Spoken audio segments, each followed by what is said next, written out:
I know this video might seem early or completely unnecessary, but frankly, I hope that the concerns I'm about to voice are unwarranted. But I feel that it should be said to keep expectations in check of the general community and those looking for GTA 6, and maybe, just maybe, I'll be able to have a positive effect on the game by making this video. I think it's important to start off on a positive note. GTA 6 looks incredible based on the trailer we've seen so far. There are numbers of videos made on what kind of hidden secrets and details you might have missed. But if there's one particular video I'd like to shout out, it's this one. The TLDR of the video is that Rockstar has a pattern on a new set of animations that will basically allow them to make the NPCs feel more natural and immersive than ever before, to kind of give like a global explanation of the whole thing. It's way deeper than that, very interesting stuff. Definitely check out the video after you've seen this one, of course. But as nice as that is, gameplay to me will always be king. Which brings me to the part of the game where we most likely will spend the most time in: online. Rockstar has a great track record when it comes to delivering polished single-player games that stand the test of time, although they typically do delay them before they release them, but it is what it is. But for online multiplayer, the two most recent examples are GTA Online and Red Dead Online. GTA Online's launch was notoriously bad, and Red Dead Online's launch was smooth with virtually no issues, but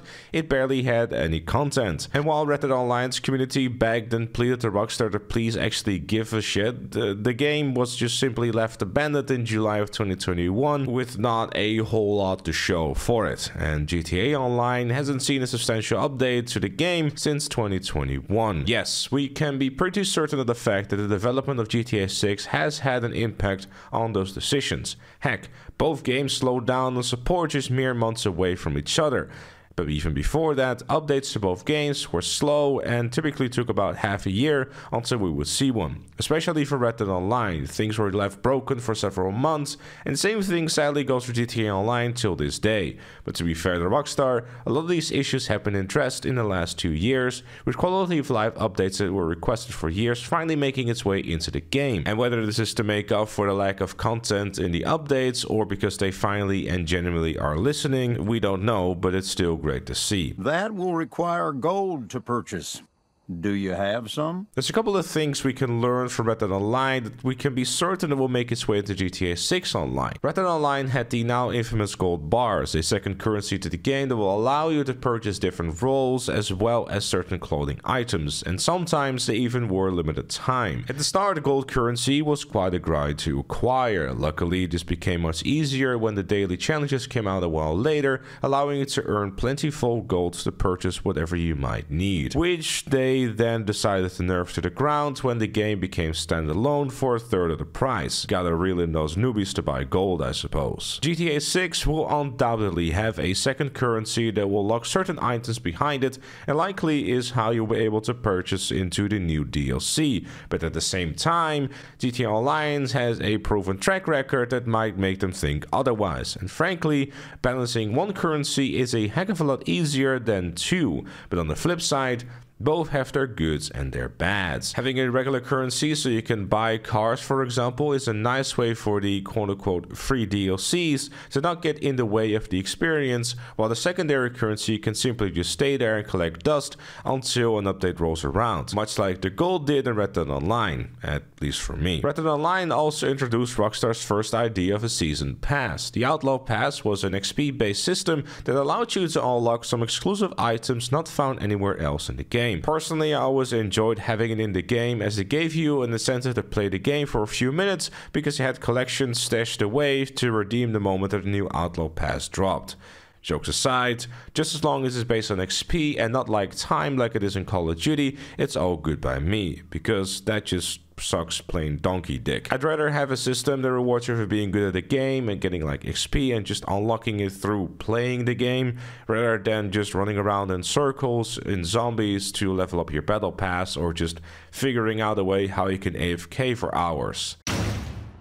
One thing that probably worries me the most about the game is a thing that we cannot personally control by getting more currency in our virtual wallets: the content. I really, and I mean really hope that GTA 6 Online will launch with a good amount of base content that will frequently updated and added upon, and that Rockstar won't drop the ball with that for a third time. GTA Online had a solid base of content, but took too long to add anything meaningful, which took until March of 2015 with the highest update 1.5 years later after the game launched. Red Dead Online didn't learn any lessons from this whatsoever because it launched as a beta and barely had any content at launch. And well, in both cases, the game, even years after release, had issues left untouched. I know expecting Rockstar to have an open line of communication with the community to tackle issues and improve the game is as likely as Red Dead Online getting another content update, but they really need to at least try. I know Rockstar is the only company out there that has a game like this,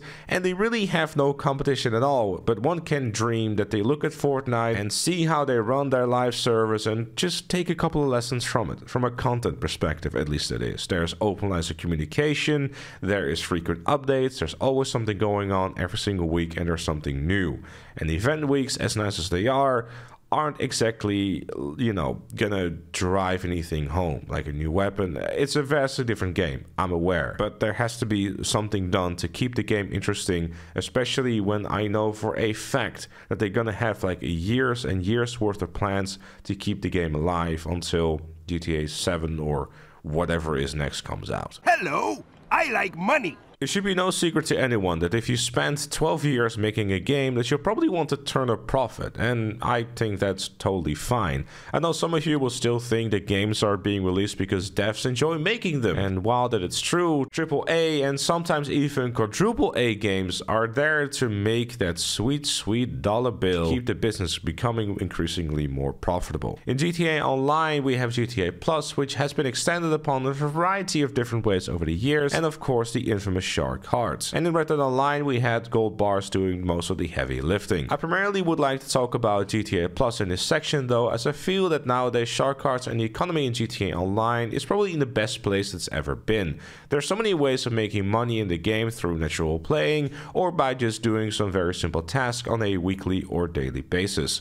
So here's hoping that Rockstar will take them lessons in GTA 6 and make a balanced economy. But I guess that's always going to be a battle between what's good and what's bad, I suppose. GTA Plus is undoubtedly going to have a part in GTA 6 Online, but I don't think it's going to be geared towards those exclusive discounts and bonuses like we saw at the start of the service, and more so a permanent bonuses system like we have in GTA Online in recent history. Think exclusive garages, clothing items, and services that, while not really an impact on general gameplay, it is a nice to have. And like I said earlier, I'd be very surprised if GTA 6 Online doesn't have a second currency for the more quote-unquote premium features such as DLCs, etc, etc.